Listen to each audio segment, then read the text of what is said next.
August 9, 1974. Gerald Ford takes the oath of office, cementing a historical anomaly.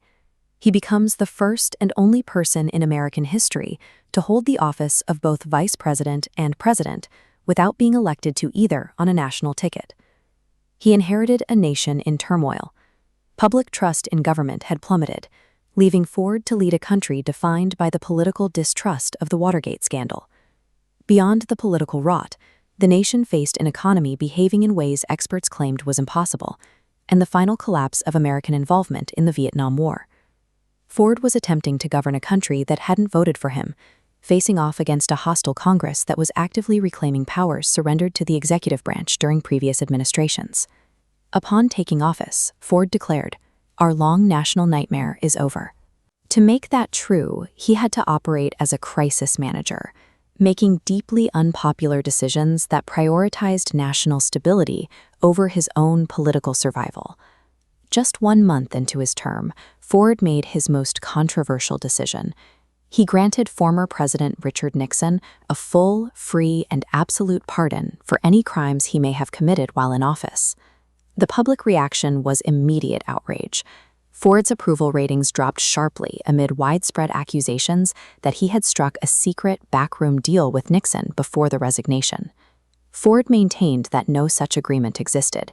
His logic was that the country needed to move beyond Watergate, and that years of televised, divisive trials would prevent the government from functioning. By amputating the Watergate crisis to save the nation's focus, Ford sacrificed his own political mandate. He handicapped his ability to fight the other massive fires burning across the country. This chart shows the primary domestic challenge of the Ford years. Notice this line for inflation spiking upward. A moment later, unemployment climbs right alongside it. This rare simultaneous rise is a phenomenon known as stagflation. This combination paralyzed the government. Standard economic tools used to fix inflation usually made unemployment worse, and vice versa. Ford's highly publicized response was the WIN campaign, Whip Inflation Now. It asked everyday Americans to spend less money, save energy, and reduce waste. Economists mocked the initiative as a symbolic gesture that ignored structural problems. With few other options, Ford resorted to a blunt strategy, using his veto dozens of times to restrain government spending proposed by the Democratic Congress. Unable to fully cure stagflation or overcome legislative gridlock at home, Ford turned toward foreign policy, one of the few arenas where he could still exercise his executive authority. Managing Cold War tensions meant Ford relied heavily on the framework established by Secretary of State Henry Kissinger, continuing the major strategy of détente with the Soviet Union and China. The psychological low point of Ford's presidency came in April 1975.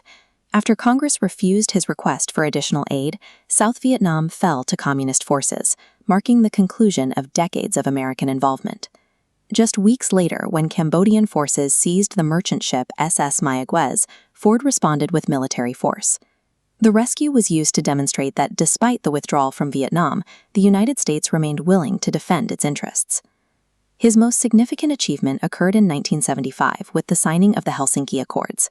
At the time, conservatives criticized Ford, arguing that he was effectively recognizing Soviet-dominated borders in Eastern Europe.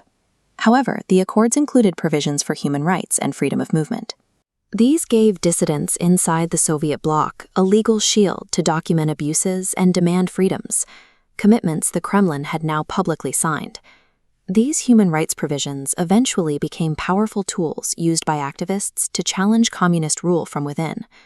While controversial at the time, historians now view Helsinki as an important contribution to the eventual weakening of Soviet control in Eastern Europe. In 1976, the accumulated political weight of the Nixon pardon, ongoing stagflation, and legislative gridlock proved too heavy. Ford lost the presidency to Jimmy Carter. He left the White House widely viewed as a caretaker. But in the decades since, historical assessment of his leadership has improved. Many historians have reassessed his hardest choices. The pardon is now often cited as a necessary act that spared the nation years of divisive litigation, and Helsinki is viewed as a significant diplomatic achievement.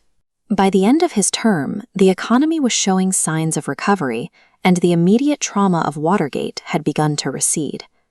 Ford replaced the imperial style of the Nixon years with a more accessible leadership, helping the United States recover from its period of profound national crisis.